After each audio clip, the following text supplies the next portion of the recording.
All right, let's start by unpacking the idea of tragedy.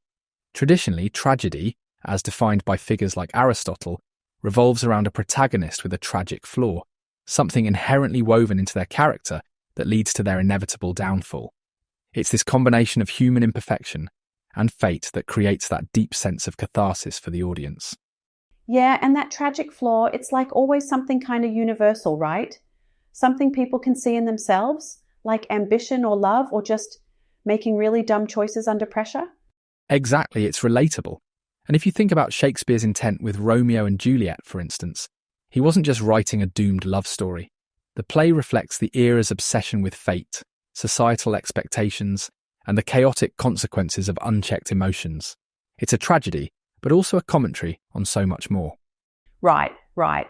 And let's not forget how intense the stakes are. You've got these two teenagers defying everything, their parents, their society, even common sense, all in the name of this whirlwind romance. Yeah, it's actually pretty remarkable how universal those themes are.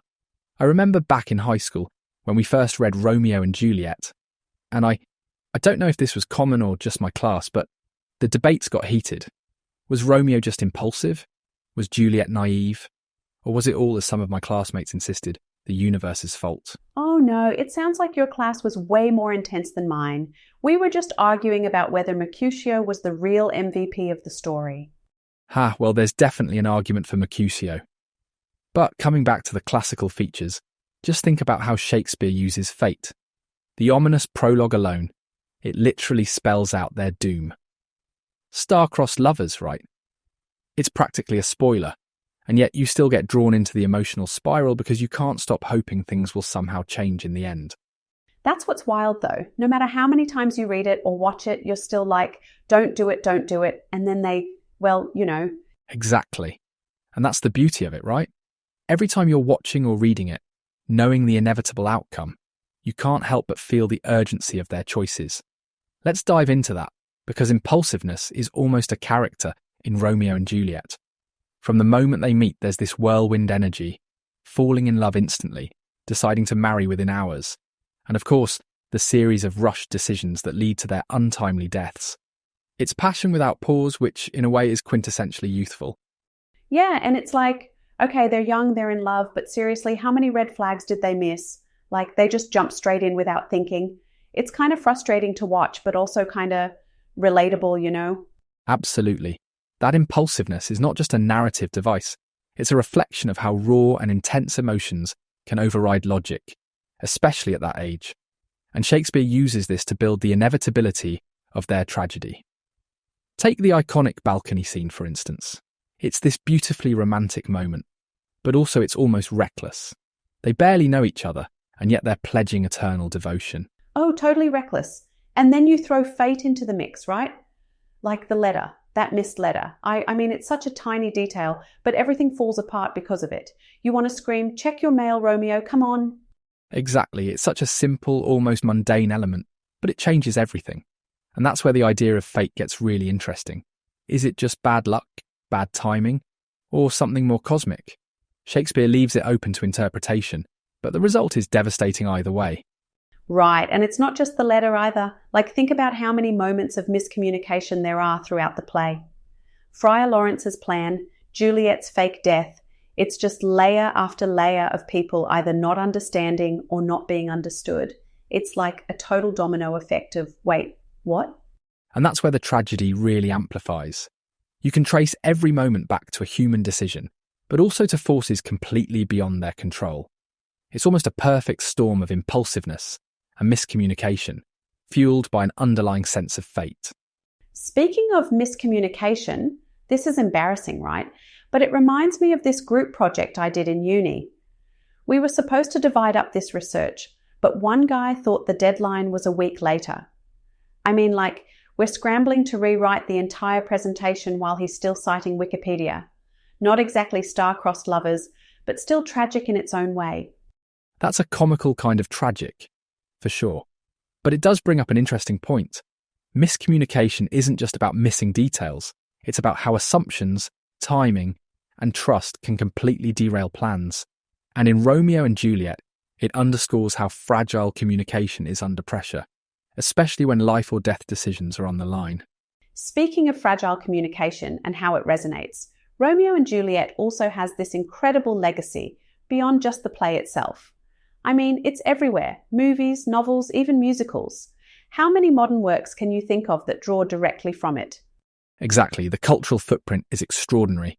West Side Story, for example, is practically a direct translation. It shifts the setting to 1950s New York, swaps feuding families for rival street gangs. And yet, the essence of tragedy is still there. Love, conflict, miscommunication.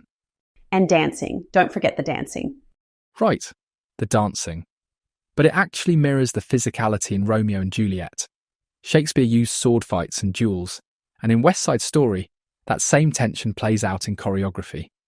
It's both a celebration of love and a prelude to violence. And then there's Baz Luhrmann's film. I mean, talk about bringing Shakespeare to a whole new generation, right? With Leo DiCaprio looking tragically perfect in every scene.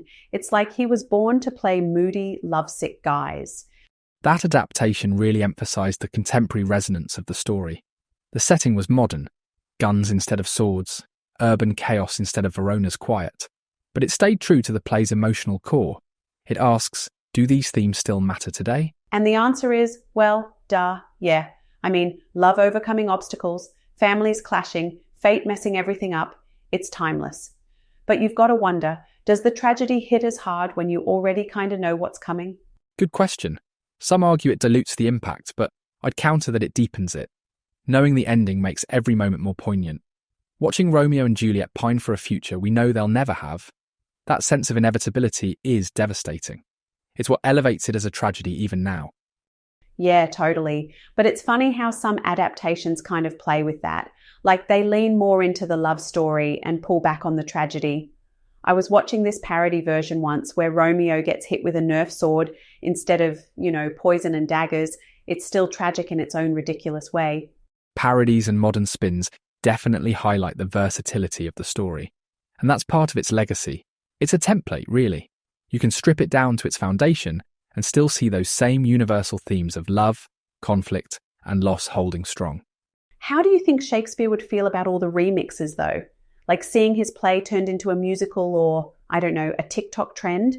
Honestly, I think he'd be fascinated. He was, at his core, an entertainer and a storyteller.